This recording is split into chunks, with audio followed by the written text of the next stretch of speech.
precum o făptură rea care încearcă să-i facă rău omului și să-l ducă în păcat, Satana apare în cartea Facerii, unde se povestește limpede cum el, intrând în șarpe, i-a ispitit pe protopărinții noștri și în cele din urmă i-a convins să încalce legea lui Dumnezeu, adică să guste din roadele pomului oprit. În continuare, diavolul este aceeași ființă rea și în cartea lui Iov. În cartea Paralipomena se spune că s-a sculat Satana împotriva lui Israel și a îndemnat pe David să facă numărătoarea israeliților. Aici Satana îl întărâtă pe David spre decimarea israeliților și astfel l-a atras în păcatul pe care însuși David l-a mărturisit în fața lui Dumnezeu și pentru care Domnul a pedepsit poporul israelit cu molimă. Astfel, locul citat slujește ca o nouă dovadă că diavolul îl duce pe om în păcat. Și în Noul Testament se află aceleași trimiteri la faptul că diavolul îl face pe om să păcătuiască. Acest lucru este indicat mai ales de numele său de ispititor, de ademenitor al omului spre păcat. Satana se arată ispititor spre păcat chiar și în relație cu Iisus Hristos. În pustie, unde Iisus Hristos se îndepărtează după botez, i s-a arătat Satana și a început să-l ispitească, ademenindu-l cu toate metodele sale ispititoare, și anume pofta trupului și pofta ochilor și trufia vieții. Dar Iisus Hristos a arătat împotrivire hotărâtă tuturor ispitelor Satanei, astfel încât cel din urmă a trebuit să se îndepărteze de la el și să-și recunoască neputința de a-l duce pe Fiul lui Dumnezeu în păcat. Mântuitorul recunoaște limpede influența diavolului asupra provenienței păcatului în neamul omenesc, în pilda sa despre semințe și neghine. Asemenea este împărăția cerurilor, spune el omului care a semănat sămânță bună în țarina sa. Dar pe când oamenii dormeau, a venit vrăjmașul lui, a semănat neghină printre grâu și s-a dus. Țarina, după explicația Mântuitorului, este lumea. Sămânța cea bună sunt fiii împărăției, iar neghina sunt fiii celui rău. Dușmanul care a semănat este diavolul. În acest chip, răul din lume se prezintă, după cuvintele Mântuitorului, ca semănat sau provenit de la diavol.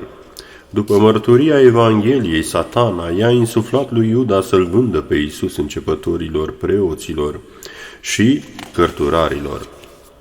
Apostolul Ioan, de asemenea, recunoaște pe diavol ca vinovat de apariția păcatului atunci când spune: cine săvârșește păcatul este de la diavolul, pentru că de la început diavolul păcătuiește. Pentru aceasta s-a arătat Fiul lui Dumnezeu, ca să strice lucrurile diavolului. Aici acțiunile păcătoase ale omului sunt numite direct lucrările diavolului. Asta înseamnă că diavolul influențează apariția lor, drept urmare se și numesc faptele lui. În cuvintele apostolului Petru, prin care îi previne pe creștini de uneltirile diavolului, putem găsi de asemenea indicații cu privire la participarea diavolului la apariția răului. Fiți treji, privegheați, spune apostolul, potrivnicul vostru, diavolul, umblă răgnind ca un leu, căutând pe cine să înghită. Aici răul apare ca potrivnic al omului, încercând să-l păgubească. El îl distruge pe om atunci când îl duce în păcat. Din locurile prezentate ale Vechiului și Noului Testament se vede în mod clar că diavolul are influența asupra apariției păcatului în om. Dumnezeu a creat sufletul, iar nu păcatul, scrie Sfântul Vasile cel Mare. Binele său de căpetenie a fost viețuirea cu Dumnezeu și unirea cu El prin iubire. Căzând de la El, sufletul a început să îndure diverse și multe suferințe. De ce dar în el află o admisibilitate universală a răului? Cel mai mult din cauza năzuinței libere a ființei raționale. Nefiind legată de nicio necesitate, primind de la Creator viață liberă, ca o plăzmuire după chipul lui Dumnezeu, ea înțelege binele, poate să se bucure de el, este dăruită cu libertatea și puterea de a respecta viața, care este firească, însă are și libertatea să se ferească de bine. Dar, se spune, continuă Sfântul, de ce chiar în plăzmuire nu ni s-a dat nevinovăția, astfel încât să nici nu fi putut greși chiar de-am fi dorit.